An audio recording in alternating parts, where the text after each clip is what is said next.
Entonces me dicen a veces, pero Misleca, ¿y qué si no se identifica de este género y esto y el otro? Entonces yo le digo, bueno, aquí el Señor nos ha hecho ya sea hombres o mujeres, entonces me gustaría saber cómo podría más así. No cabe la menor duda de que las preguntas, y es bueno que las hagan, las preguntas que hoy en día hacen los niños evidentemente no eran las típicas preguntas que hacían los niños hace 10, 15, 20 años atrás.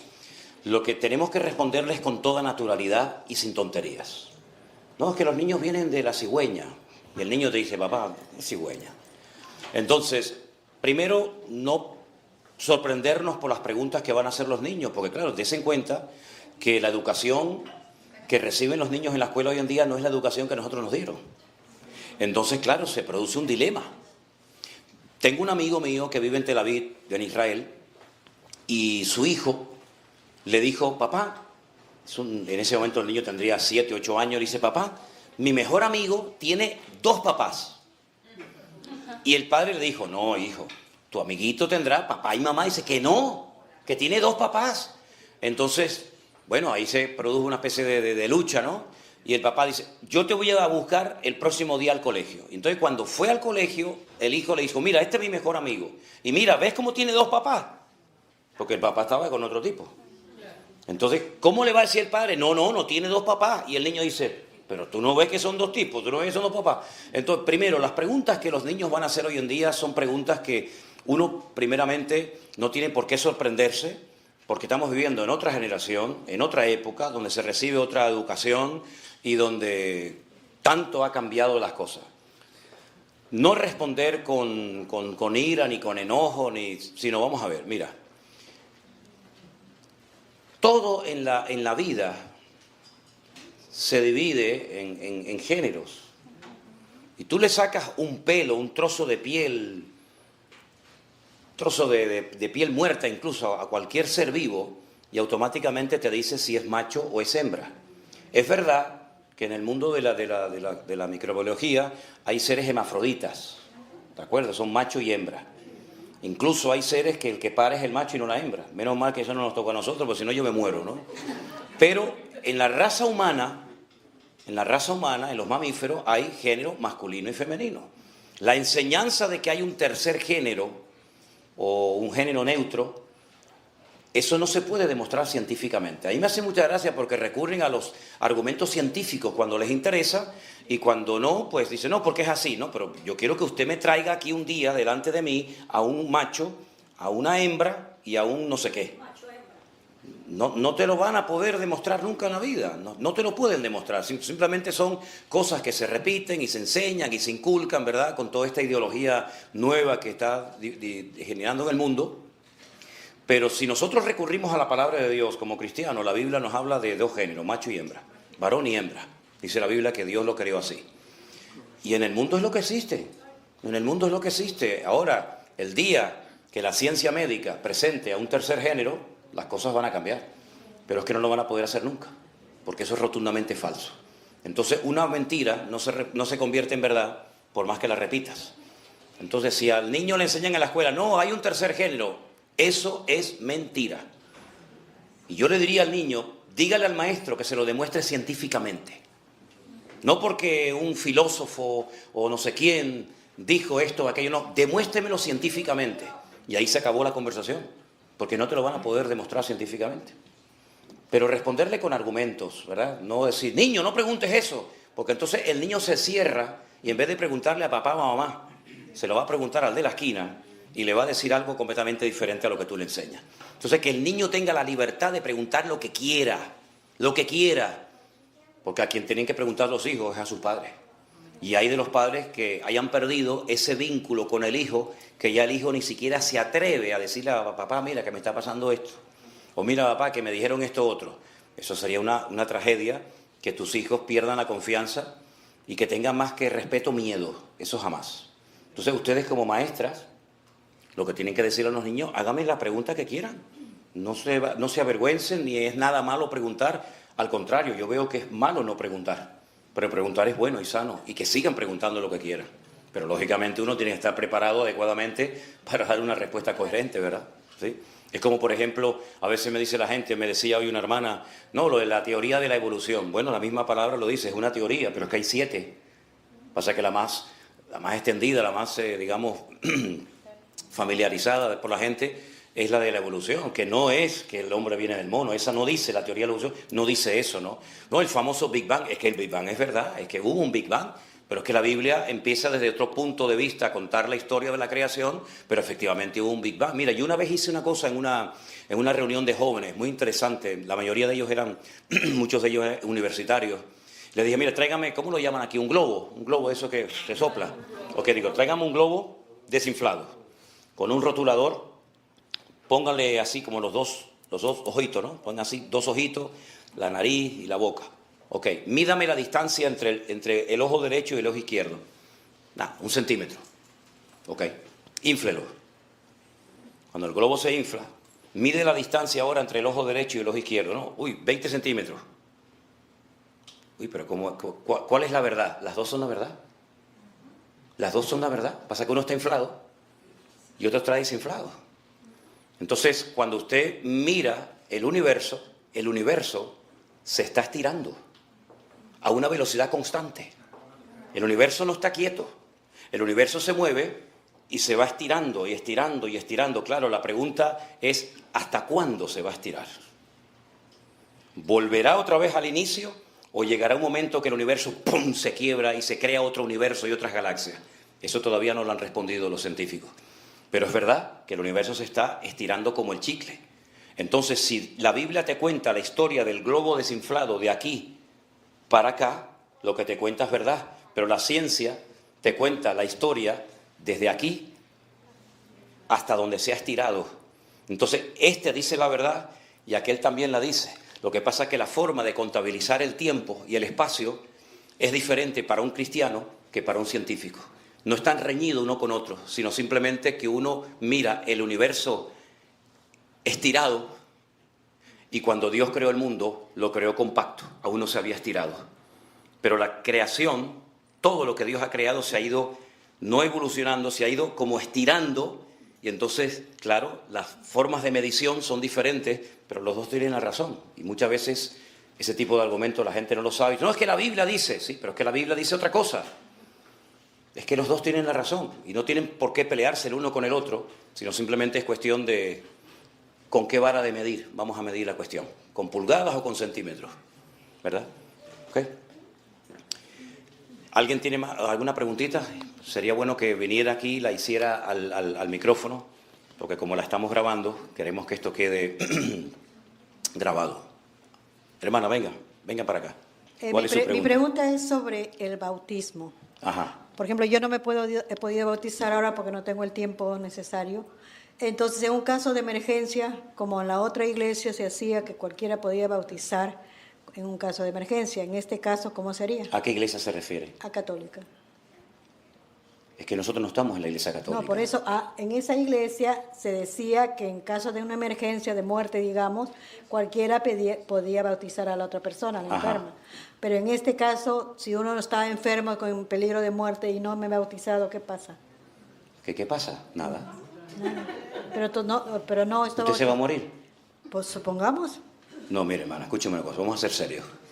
El ladrón en la cruz no se bautizó. Ajá. Y el Señor Jesucristo le dijo, hoy estarás conmigo en el paraíso. Sí. A usted no le va a salvar o condenar el bautizarse o no el bautizarse. Okay. El bautizarse es simplemente un testimonio público de que usted ha recibido a Cristo y que va en serio con el Señor. Ajá. Pero en la iglesia esta, como me imagino que en todas, hay unas normas, hay unos tiempos. Entonces yo a usted la acabo de conocer ahora. Sí. Usted lleva 3 días en esto, como quien dice. Entonces déjeme que la conozca, déjeme ver de la pata que cojea. Y cuando yo tenga en mi corazón que ha llegado su tiempo, usted se va a bautizar. Pero si usted se muere hoy, que Dios no lo quiera, pues no se preocupe que usted va a la presencia del Señor. Okay. ¿Verdad? Así que no se preocupe. Nosotros no bautizamos por casos de emergencia. No existe un bautismo de emergencia. ¿Verdad? Entonces bautizamos cuando llega el momento, pero no se preocupe, hermano. Estamos preparados. Claro, ¿usted ya aceptó al Señor como su Señor Salvador personal? Pues ya está, mija, disfrute de la vida. Disfrute de la vida, no se haga problema con eso. Okay. No se haga problema. Listo, gracias. Por nada, mi hermana querida. Dios le bendiga, Beatriz. Primera en Apocalipsis, donde dice cuando La Biblia mía, Daniel, si está por ahí, si eres tan amable. Perdón, siga, siga. Cuando vamos a trabajar todo el día por un denario y dice, pero no toques el olivo y el aceite. ¿Quién es el olivo y el aceite? El olivo y el aceite. Es decir, la botánica y la fauna bíblica es bueno conocerla. Porque uno de los grandes defectos que yo veo mucha gente cuando interpreta cosas de la Biblia es que las interpreta desde el país que vive o desde la cultura o la idiosincrasia en la cual se ha criado, ¿no? Entonces, por ejemplo, en toda la cuenca mediterránea, donde nosotros vivimos, los olivos están a la orden del día, están por todos lados, ¿verdad? Es el oro líquido, ¿verdad? Y el vino, aunque yo sé que a algunos latinos el tema del vino es como pecado mortal, es decir, en toda la cuenca mediterránea, incluida Israel, se consume mucho vino. España es uno de los países productores más grandes del mundo de aceite y de vino, ¿vale? Gracias. De hecho, les digo que hasta los italianos nos compran aceite, la están embotellando y después dice que es aceite de Italia, pero es mentira, es aceite de España, ¿no? Pero bueno, dicho sea de paso, no sabemos por qué en ese pasaje bíblico dice que habrá tiempo de hambruna, una hiperinflación brutal, etcétera, etcétera, pero como que parece que el aceite y el vino como que lo respeta el Señor. Sinceramente, no sabemos el motivo, pero es literal que el aceite y el vino no serán, digamos, tocados en ese aspecto. Claro, lo que está bien claro es que con el aceite y el vino se puede prescindir, en el sentido de que si usted no bebe vino y consume aceite de oliva, pues no pasa nada. Pero no sé por qué el Señor dice en su palabra que durante ese periodo terrible de tribulación, esos dos productos quedarán como no tocados, ¿no? Ahora alguien puede interpretar ese texto como algo simbólico. Dice, no, es que el olivo es Israel, ¿sí? Y la vid también representa a Israel, pero ¿es que acaso Israel no va a ser sacudido en la gran tribulación? Si precisamente el tiempo de angustia se llama el tiempo de angustia de Israel o de Jacob, ¿verdad? Porque el tiempo de la gran tribulación fundamentalmente ¿para qué es? Para que haya más guerras y más terremotos, pues si ya de eso tenemos todo lo que queramos todos los días. El tiempo de angustia de Jacob o la gran tribulación es precisamente para que Israel caiga de rodillas y reconozca ya de una vez por todas que Cristo es el Señor, ¿verdad? Entonces no podemos decir que es algo... Es que, vamos a ver, las reglas de interpretación bíblica, es decir, lo que llamamos la hermenéutica, nos enseñan que si usted coge un capítulo y empieza a interpretar versículo por versículo de una manera, usted no puede llegar al siguiente versículo y cambiar la regla. Es decir, como dije antes, o con pulgadas o con centímetros, pero con las dos no se puede trabajar. No se puede trabajar con dos barajas, ¿verdad? Entonces, si es literal el capítulo, ¿por qué el versículo 7 y 8 es simbólico? No, tenemos que respetar la norma, el patrón, tiene que ir igual eslabón por eslabón, ¿no? Así que bueno, ya te digo, por razones que no sabemos, por lo menos yo, el aceite y el vino, el Señor dice, no lo toques. Bueno, el Señor sabrá por qué, ¿verdad? ¿Y cuál es la otra? God, ¿es el anticristo? Ajá. ¿Es God el anticristo? Bueno, la palabra anticristo solamente la emplea en la Biblia el apóstol Juan. No aparece en ninguna otra parte más que en los escritos de Juan. El antimesías, ¿verdad? Pero lógicamente el Antiguo Testamento habla de este personaje político. Es un personaje político de carne y hueso. Y por ejemplo en el libro de Daniel, en una de las profecías, en una de las visiones que aparece, lo presenta como el cuerno pequeño. Un cuerno pequeño que se levanta en medio de 10 y dice que habla blasfemias y hace la guerra contra los santos y logra un tiempo vencerlos, ¿verdad? Después, por ejemplo, Pablo en la carta a los tesalonicenses lo llama el hombre de pecado, el inicuo, el hijo de perdición. Está hablando de la misma persona. Lo que pasa que el nombre define, digamos, la característica o la función de dicha persona. Es como, por ejemplo, ¿cuántos nombres recibe Cristo en la Biblia? Madre mía, cientos. El león de la tribu de Judá, el alfa y el omega, el príncipe de paz, el admirable, el consejero. Pero estamos hablando de la misma persona. Pero cada título te revela parte de su esencia o de su naturaleza. El Espíritu Santo, madre mía, espíritu de vida, espíritu de adopción, consolador, espíritu de gracia, es lo mismo, pero con diferentes términos para que conozcamos un poco la esencia de lo que estamos hablando. Entonces, anticristo es alguien que se opone al Mesías. Pero ese título o ese nombre solamente se lo aplica a Juan. Es la misma persona, pero con diferentes nombres, depende del autor, depende de la persona. Ahora, hablan de God. God es un personaje que, según las profecías del libro de Ezequiel, es un personaje que viene del norte, ¿vale? De los confines.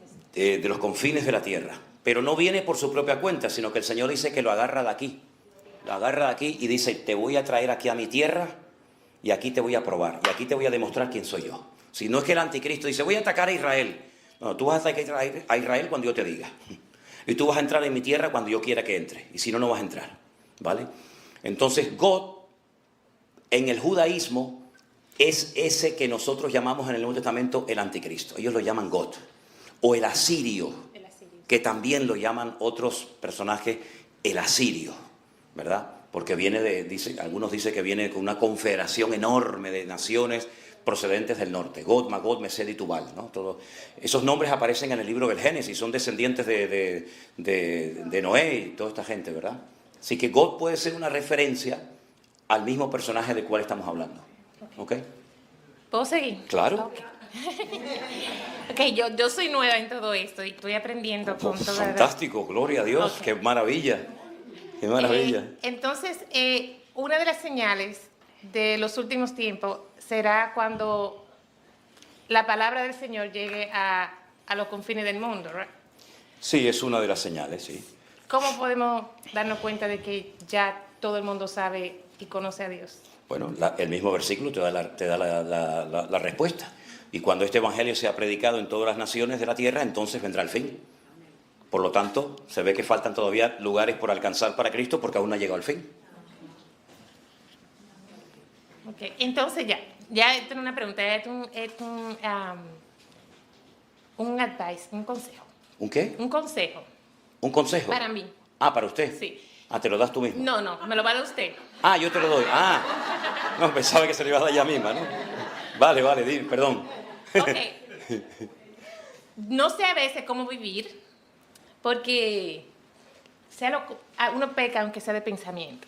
Ajá. Entonces a veces no sé, porque como quiero no todos los días está pecando. Entonces quiero dejar de pecar, pero no puedo dejar de pecar.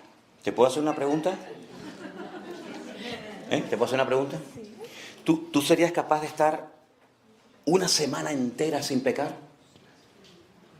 No, vale, ok. Ni un día. No, espera, déjame. Los tiempos y las ocasiones las pongo yo. 3 días. Es que hasta de pensamiento, a veces... No, ok. ¿Un día? Complicado, dame. Una pregunta. ¿Y un minuto? Ay. ¿Sí? 30 segundos, ¿qué le parece? Un minuto. Pues vive la vida minuto a minuto.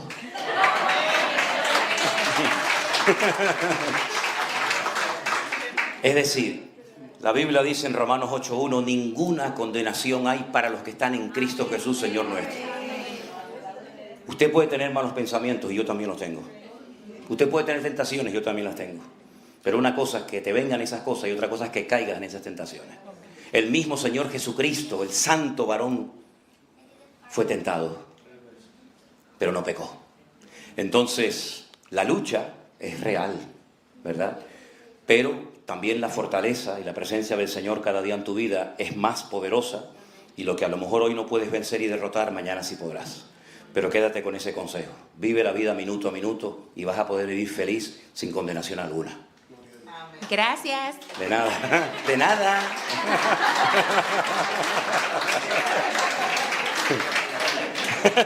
Dígame.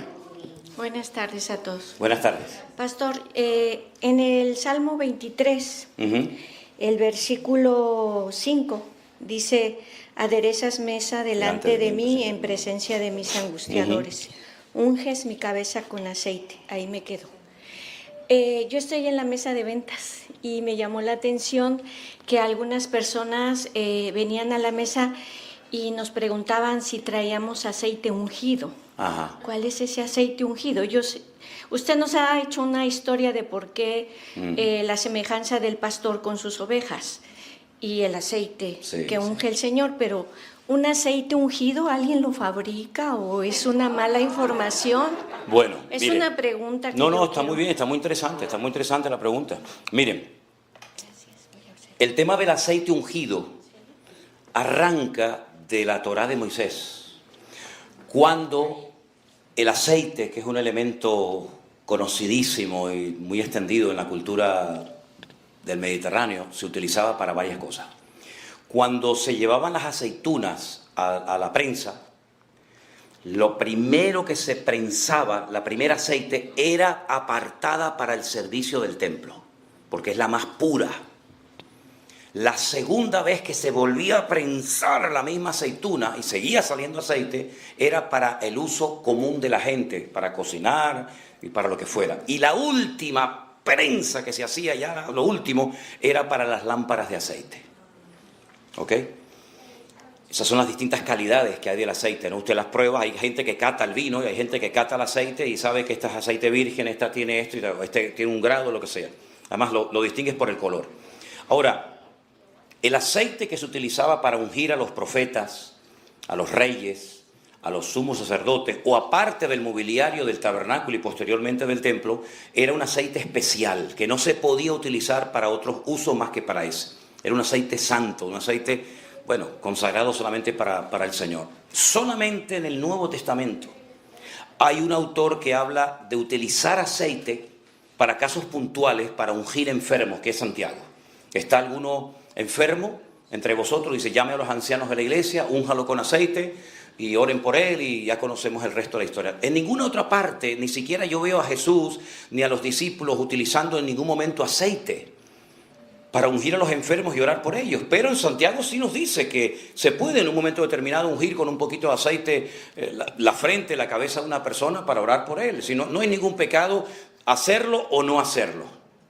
Ahora, cuando hace años se produjo un avivamiento muy famoso aquí en una parte de los Estados Unidos, y a mí me llamaron y me invitaron para que yo fuera a ver ese avivamiento, e invitaron a un montón de pastores y tal. Yo fui y me llamaron la atención varias cosas cuando fui a esa iglesia, muy cerca de aquí.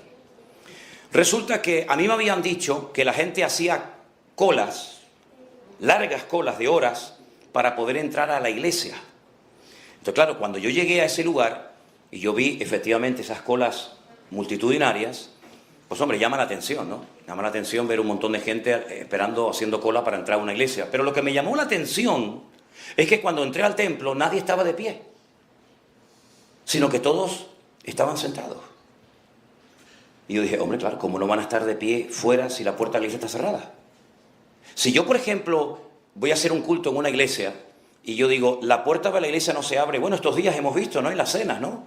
Se abre la puerta a las 6 de la tarde. Si usted llega y el otro a las 5, usted va a ver una cola de gente y dice, uy, fíjate, hay cola de gente para ir a ver al pastor Manuel Sierra. No, pero mire, escuchen una cosa.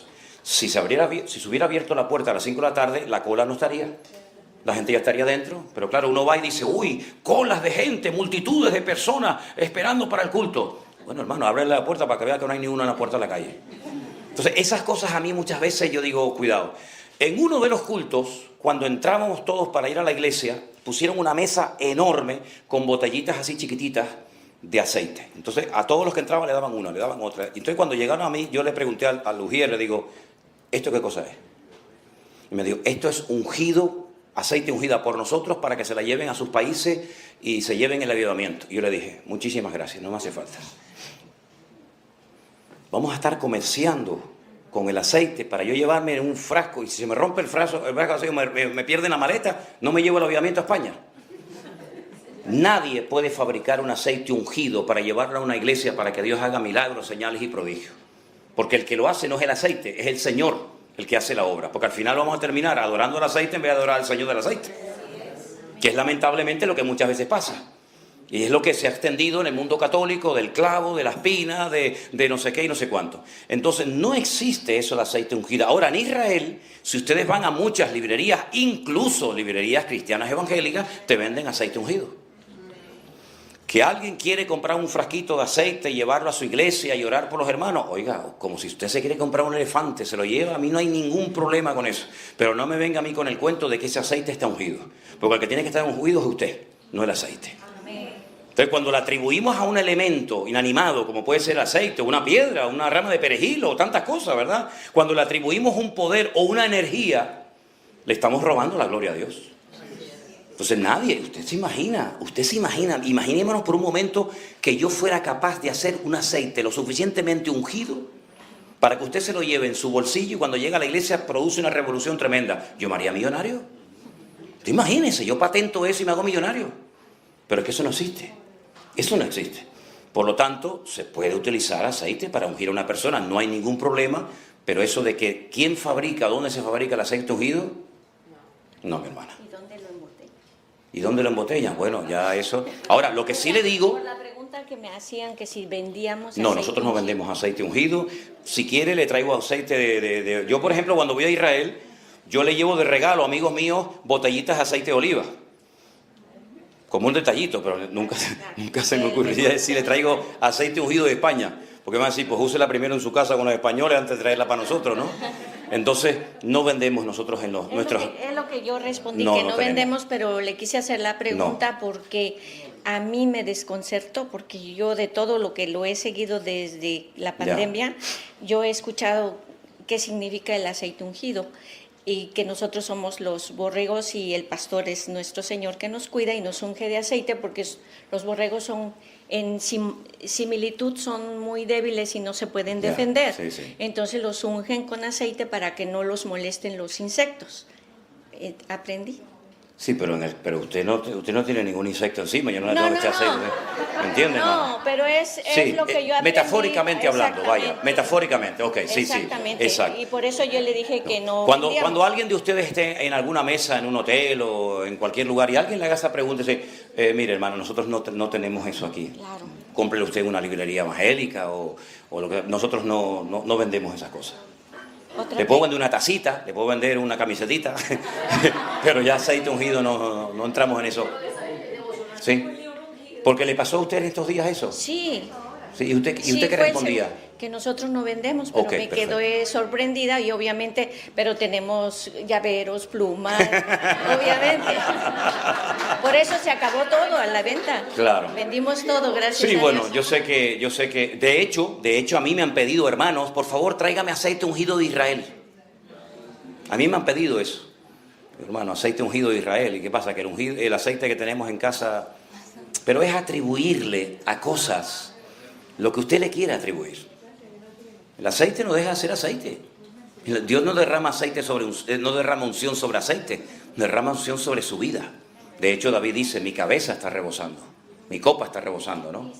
Eso. Esa es otra pregunta que le quiero hacer. Era su comunión con el Señor, su relación con Dios era tan bonita que rebosaba de gozo y de alegría, pero no porque el Señor le mandara un litro de aceite encima.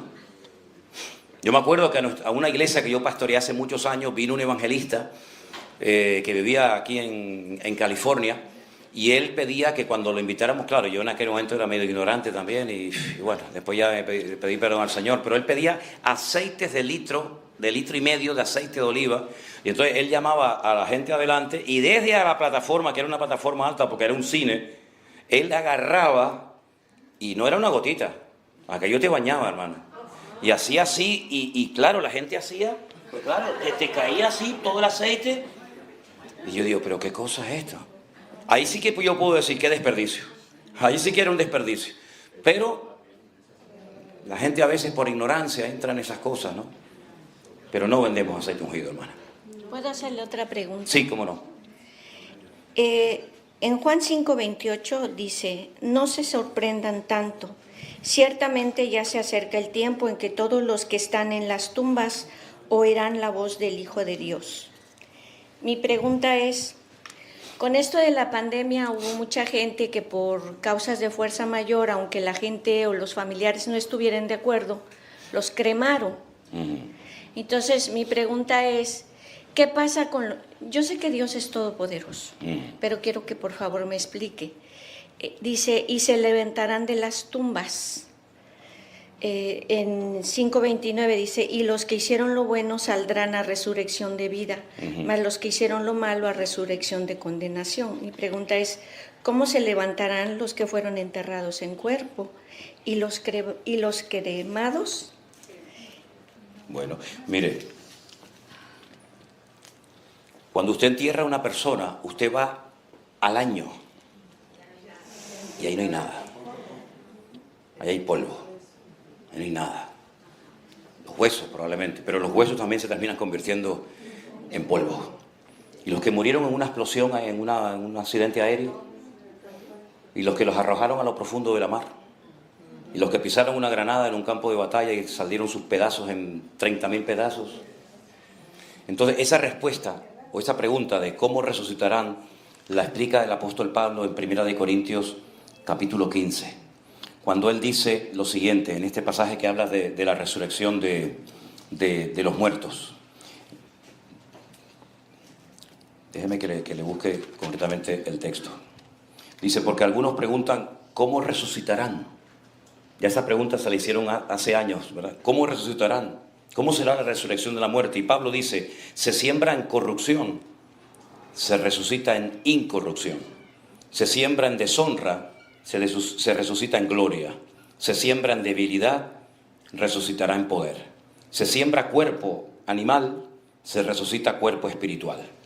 Es decir, la resurrección, independientemente de cómo hayamos sido enterrados o muertos o quemados o lo que sea, se va a producir sí o sí, independientemente del estado de sus huesos, de sus cenizas o de su cuerpo, ¿verdad? Porque ya me dirá usted, cuando vamos a Israel y vamos a visitar la tumba de Samuel, o la tumba del rey David, o la tumba de cualquier otro personaje bíblico, pues si creemos que está ahí todavía en cuerpo, pues imagínese usted, con los siglos y los milenios que han pasado. El cuerpo se descompone, el cuerpo es la cáscara, ¿verdad? Es como, lo importante es el contenido, no el continente. Lo importante es lo que hay dentro, que es el agua. Lo de afuera es plástico. Entonces nosotros tenemos una envoltura que la llamamos cuerpo, que está limitado por espacio y por tiempo. Y este cuerpo se deteriora, se gasta, se muere, pero lo que tenemos dentro es eterno. Dice la Biblia que Él depositó eternidad en nuestros corazones, lo dice en el libro del Eclesiastés.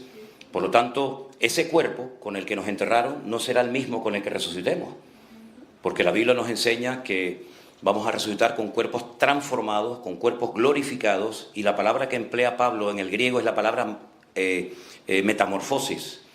Y el proceso de la metamorfosis, todos saben lo que es cuando un gusano se transforma y sale una mariposa que deja a todos con la boca abierta de la hermosura que es, ¿no? ¿Verdad? Imagínense que fuera al revés, que la mariposa se convierte en gusano. No, es al revés, el gusano se convierte en mariposa. Entonces nuestros cuerpos, por mucho que los honremos y por muy contentos que estemos con ellos, no se van a parecer lo más mínimo a nuestros cuerpos nuevos, que no van a tener ningún tipo de limitación, que podrán soportar una eternidad, que jamás se enfermarán, que jamás se deteriorarán, se te van a perder, ¿verdad? Y que no son limitados ni por el espacio ni por el tiempo. Fíjese el mismo Señor Jesucristo, dice, estaban todas las puertas y ventanas cerradas y de repente Él apareció en medio de ellos, como diciendo, es que no había forma de entrar, pero el Señor entró porque no lo limitó. Como yo muchas veces digo, la piedra del sepulcro de Cristo no se rodó para que Él pudiera salir, no, se rodó para que tú pudieras entrar, que es diferente. Entonces, la resurrección se va a producir, aunque te hayan quemado, aunque te hayan arrojado a lo profundo de la mar, el Señor te va a encontrar, porque ya tu espíritu y tu alma están con Él. Solamente lo que hace falta es volver a darle otro cuerpo nuevo, que es un cuerpo transformado con el que vamos a pasar la eternidad en la presencia del Señor.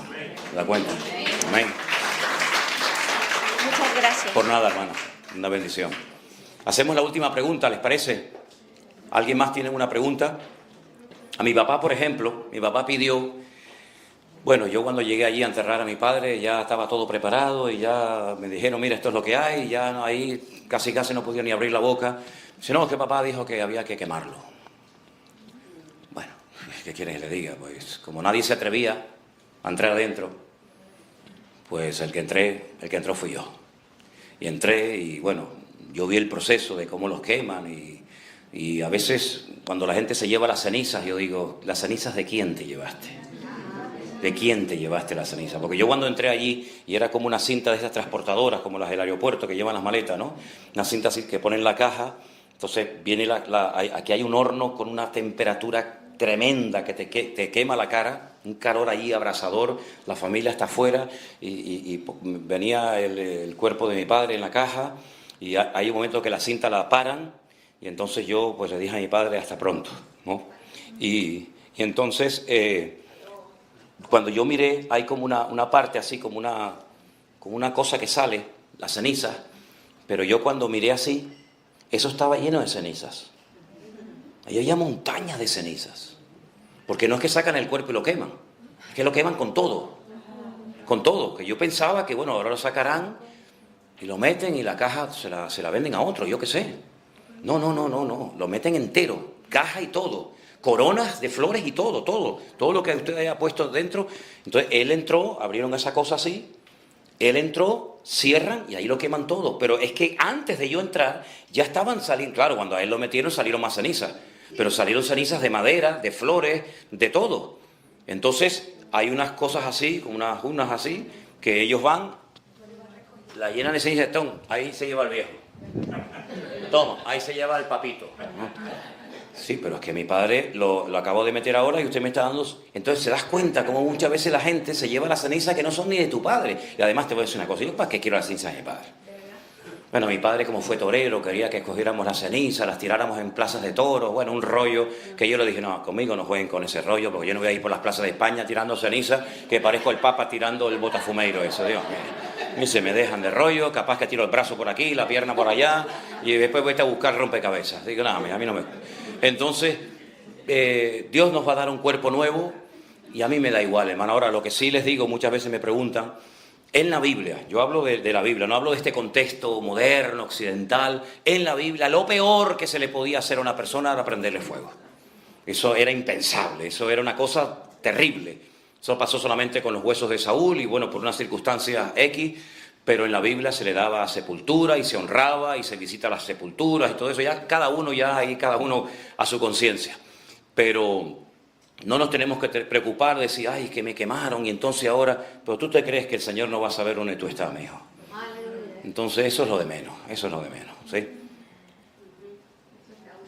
Dígame, hermana, venga, terminamos con usted, ¿le parece? Venga. Venga, muy bien. Mire, es un poquito largo, pero está en Juan 6, pero el verso que me inquieta es, al oír muchos de sus discípulos dijeron, dura es esta palabra, ¿quién la puede oír?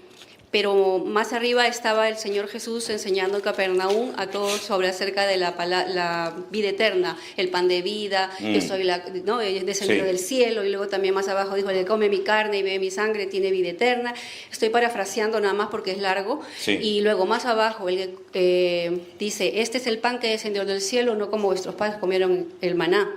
Y así. Entonces, mi pregunta es, esta parte donde dice, dura palabra es esta, ellos contendían, dice, y murmuraban, y esto os ofende, le dijo el Señor. Entonces, ¿a qué se refería eso de la dureza del corazón? ¿Era porque ellos tenían duro el corazón, endurecido, no entendían, o era porque la dureza de su corazón había sido por las palabras que Jesús, que no podían entender que Él era el pan de vida? Claro, y la murmuración también, porque ellos murmuraban mucho. Sí. ¿Esa era la dureza de sus corazones? Bueno, te cuento. La murmuración es una cosa y la dureza del corazón es otra. Son dos cosas diferentes, ¿no? A veces por la dureza del corazón murmuramos, ¿no? Pero lo que quiero decir con esto es que nosotros tenemos la ventaja de que yo puedo leer las palabras de Cristo cuantas veces quiera, hoy, mañana, pasado mañana, y hasta que el Señor lo permita. Pero tú ponte en el lugar de los discípulos. Ellos la primera vez en su vida que están escuchando esto. Nadie jamás había dicho, yo soy el pan de vida, el que no come de mi carne y bebe de mi sangre no tiene vida eterna. Eso no lo había dicho nadie. De repente tú eres un discípulo, tú eres un pobre pescador de Galilea y escuchas al Señor diciendo estas palabras. Claro, no tenían diccionarios bíblicos, no tenían Barclay, ni Matthew Henry, ni tenían Google, ni tenían nada de eso, sino eran palabras que las escuchaban ellos por primera vez en la historia, ¿verdad? Y por eso dice la Biblia muchas veces que Jesús le decía, lo que yo les estoy diciendo ahora, no lo van a entender. Lo entenderéis más adelante, lo entenderéis después. Porque en la vida, el conocimiento, la madurez, la fe y tantas cosas van creciendo y van madurando. Si tú no le puedes explicar conceptos de la Biblia a un recién convertido, ¿verdad? ¿Por qué? Porque es un bebé, porque es un niño. Y tiene primeramente una persona que aprender a sumar y después a restar y después a multiplicar y después a dividir, etcétera, etcétera. Por lo tanto, los discípulos estaban en ese momento como niños tiernos, ¿verdad? Y no solamente eso, sino que ellos no eran conscientes de quién tenían delante. Ellos no son conscientes, no fueron hasta después de la resurrección, incluso después de la resurrección, dice la Biblia que algunos seguían dudando. Ellos no eran conscientes de quién tenían verdaderamente delante de sus narices, el Verbo hecho carne, Emmanuel, Dios con nosotros. Ellos pensaban que era un buen rabino, un buen maestro, con un carisma tremendo, con un poder extraordinario y nada más. Por eso cuando el Señor dice, una pregunta, por ahí, ¿qué están diciendo de mí? Bueno, unos dicen que eres Juan el Bautista, otros dicen que eres Elías, no sé. Y una pregunta, ¿y yo para ustedes quién soy? Todos se quedaron callados. Pues todavía no lo tenían claro, no sabían. Uy, ¿qué le digo? ¿Será? ¿No será? ¿Me equivocaré? Solamente uno dijo aquello de tú eres el Hijo del Dios viviente, etcétera, etcétera. Por lo tanto, el crecimiento de ellos fue muy paulatino, fue muy lento, ¿verdad? Entonces, claro que tenían problemas de dureza de corazón, claro que tenían problemas de murmuración, no las tenían todas consigo. Y entonces ellos fueron dándose cuenta progresivamente de a quién estaban siguiendo y bajo qué cobertura espiritual se habían puesto ellos en aquel momento. Entonces estas palabras que Cristo está diciendo aquí son palabras muy fuertes. Él está hablando metafóricamente. No es que hay que comerlo, no es que hay que beberlo, ¿verdad? Pues eso es un acto de canibalismo. Y eso es lo que malinterpretó la Iglesia Católica. Cuando en uno de los concilios, uno de los tantos que han tenido, se sacaron de la manga la doctrina de la transustantación, donde ellos creen que cuando el cura bendice el pan, o la sagrada forma o la hostia, y bendice el cáliz, se convierte automáticamente en cuerpo y sangre de Jesucristo. Yo no sé cuántos de ustedes se acuerdan de cuando comulgábamos y decían cuerpo de Cristo. No se podía aquello ni tocar. Y qué rabia me daba cuando se pegaba arriba en el cielo de la boca. Y tú tenías la tentación de meterte el dedo. Ni se te ocurra, muchacho, meterte el dedo, eso estás loco. Y estabas ahí luchando con ¿verdad? Tremendo. Entonces, claro, los discípulos están escuchando una enseñanza que jamás en la vida ningún profeta, ningún rabino, nadie había dado, y discutían entre ellos, peleaban entre ellos, no las tenían todas consigo. Fue muy poco a poco que ellos fueron entendiendo qué significa ser un seguidor de Jesús, ¿verdad? Date cuenta que hasta peleaban quién va a ser el más grande, porque ellos tenían un concepto completamente diferente al que tenemos nosotros hoy en día de Jesús. Para nosotros Jesús es nuestra autoridad, nuestro rey, etcétera, etcétera. Pero para ellos era una persona que les abría la posibilidad de decir, este nos va a liberar de todos estos desgraciados romanos, vamos a volver a poner a nuestro rey, vamos a volver a recuperar la libertad política de nuestra nación, y estos se van a marchar todos y vamos otra vez a volver a la gloria perdida. Y por eso el mismo día de la ascensión le dice, mira, una cosa, Señor, vamos a ver, ¿tú vas a restaurarnos el reino, sí o no? Es que eso es lo que le preocupaba al judío, si vamos a tener nuestro rey, vamos a tener nuestra monarquía, y le dijo, a ustedes no les toca saber estas cuestiones. Fíjate las guerras interiores, las peleas internas que tenían ellos consigo mismos, porque ellos tenían un concepto del Mesías político, liberador.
Por ahí no iban los tiros. Jesús le dijo, no peleen por esto, porque mi reino no es de este mundo.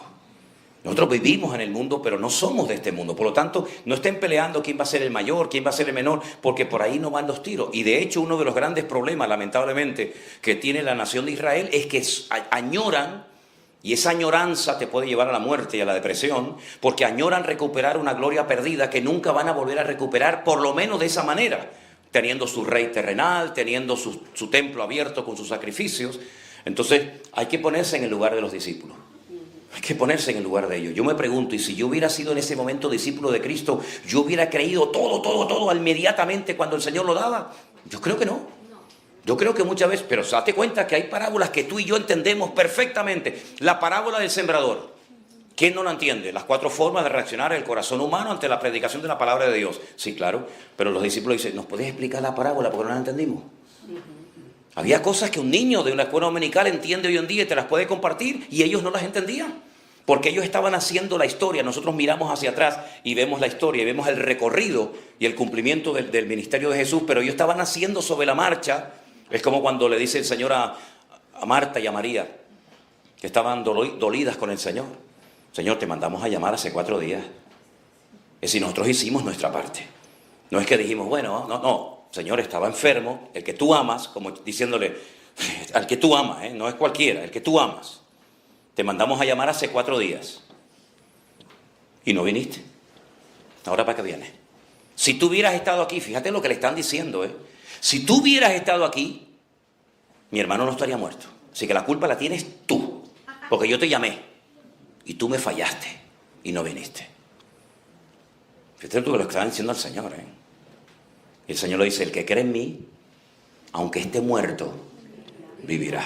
Y le dicen, no, si yo sé que mi hermano va a resucitar, pero en el día postrero. Dice, no, es que yo soy la resurrección y la vida, vamos al cementerio. Y entonces le trataban de convencer de que no, deja las cosas como están, porque es que huele, es que la piedra, es que no sé qué, porque ellos tenían un concepto muy religioso, ¿verdad? De hecho, les digo algo, y es triste decirles esto, pero muchísimos judíos están esperando al Mesías, pero ojo, ¿a qué Mesías están esperando?